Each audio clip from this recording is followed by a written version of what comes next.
So அனைவருக்கும் வணக்கம். First நான் இங்கே எப்படி வந்தேன் அப்படின்னா, நேற்று திடீர்னு தீபன் கால் பண்ணிட்டு என் பக்கத்தில் டீ கடை இருக்குமா அவனே அப்படின்னு கேட்டான். தெரியல அவனே சரி பார்த்து சொல்கிறேன் அப்படின்னு. அப்புறம் எதுக்கு அப்படின்னு கேட்டப்போ, இங்கே நாங்கள் இந்த மாதிரி ஒரு ஃபங்க்ஷன் பண்ணுறோம் அப்படின்னா, சரி எங்கே அப்படின்னு கேட்டப்போ இந்த இடத்துல அப்படின்னு சொன்னோம். இது எங்கள் வீட்டுக்கு ரொம்ப பக்கம்.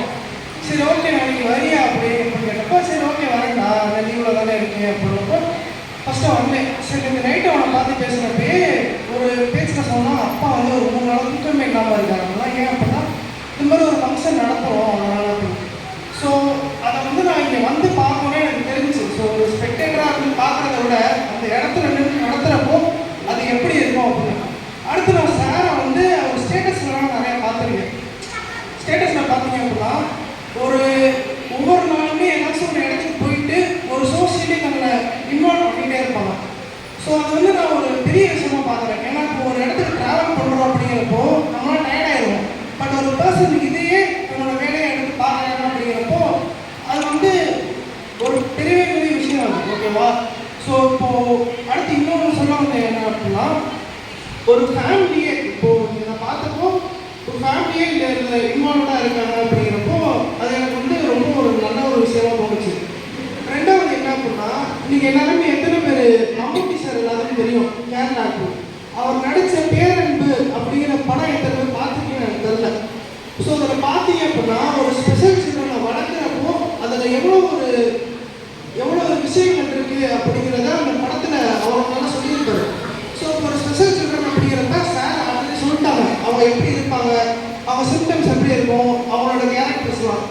ஸோ அவங்க வளர்க்குறவங்க இருக்காங்க இல்லையா, ஸோ அது சாதாரண விஷயம் கிடையாது. அதுக்கு ஒரு பொறுமை வேணும். இங்கே வந்து பேசுகிற நிறைய பேர் பேசுகிறதே தன்னால அழுக ஆரம்பிச்சாங்க. அதை நோட் பண்ணேன்.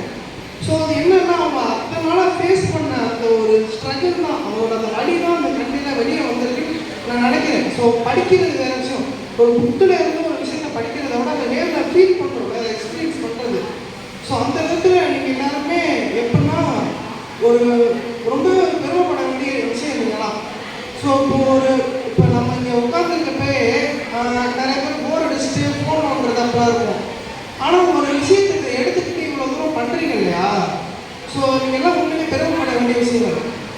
ஸோ அடுத்து இந்த மாதிரி ஒரு இது எடுத்து ஒரு ஸ்கூலாக வச்சு நடத்துகிறாங்க சார்.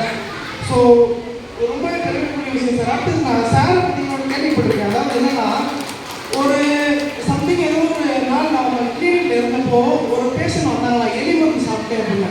இப்போ நாங்களாக வந்தால் டக்குனு பதறிடுவோம். இப்போ சார் வந்து பொறுமையாக என்னம்மா என்னாச்சு அப்படின்னு சொல்லி அதை அவ்வளோ அழகாக ட்ரீட் பண்ணலாம். ஸோ நான் எதெல்லாம் காது கொடுத்து என் ஃப்ரெண்டு கேட்டேனோ அந்த பர்சனை நான் நேரில் பார்த்தது வந்து ரொம்ப சந்தோஷமாக இருந்துச்சு.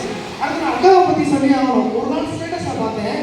திடீர்னு பார்த்தா வந்து ஃப்ளைட்டு ஓடிட்டு இருந்த மாதிரி ஒரு இருந்துச்சு. பக்கத்தில் பார்த்தா அக்காவை பார்த்துட்டு இருந்தாங்க. காலையில் எப்படா அக்கா இந்த மாதிரி ஃப்ளைட்லாம் போகிறாங்களே அப்படின்னு தோணுச்சு. ஸோ அடுத்து இன்னொன்று, நான் வந்து கீழே கூப்பிட்டு அக்கா இந்த மாதிரி பேசலாமா அப்படின்னு சொல்லி கேட்டேன். ஒன்றுமே யோசிக்காமல் தம்பி அதெல்லாம் பேசலாம், ஒன்றுமே இல்லை பார்ப்போம். அடுத்து இன்னொன்று என்னென்னா, ஒரு விஷயம் பண்ணுறாங்க ஆனால் அது வந்து அதுக்கு கவர்மெண்ட்லேருந்து எம்எல்ஏ அடுத்து மினிஸ்டர் சார் வந்துட்டு போகிற அளவுக்கு இது ஒரு எஸ்டாப்ளிஷ்மெண்ட்டாக இருக்குது அப்படின்னா அவங்க எந்த அளவுக்கு இன்வால்வ்டாக இருக்காங்க அப்படின்னு நான் தெரிஞ்சுக்கிட்டேன். அடுத்து இன்னொன்று என்னென்னா, நாங்கள்லாம் படிப்போம் எக்ஸாமு அது இது ஸ்ட்ரெஸ்ஸு பயங்கரமாக இருக்கும். ஸோ இங்கே நான் வந்ததுக்கப்புறம் இந்த மாதிரி சில்ட்ரன்ஸை பற்றி நான் படத்தில் பார்த்துருக்கேன், கேள்விப்பட்டிருக்கேன், ஒரு சில இடத்துல பார்த்துருக்கேன். பட் இத்தனை பேர் இவ்வளோ இடத்துல பார்க்குறப்போ பெர்ஃபார்ம் பண்ணுறப்போ நாங்கள் நினைக்கிற சிஸ்டம்லாம் ஒரு விஷயமே இல்லைடா, நீ எல்லாம் என்ன இது பண்ணுற, இங்கே மாதிரி எவ்வளோ பேர் இருக்காங்க அப்படின்னு அதை நான் ஃபீல் பண்ணேன் நேரில். ஸோ இந்த வாய்ப்பு கொடுத்ததுக்கு ரொம்ப நன்றி. ஸோ ஃபஸ்ட்டு என்னை கூப்பிட்ட என் ஃப்ரெண்டு அவனுக்கு ரொம்ப நன்றி. இது மாதிரி நடத்துகிறேன்னா அப்படின்னு. ஸோ தேங்க்யூ சார் எல்லாருமே. தேங்க்யூ.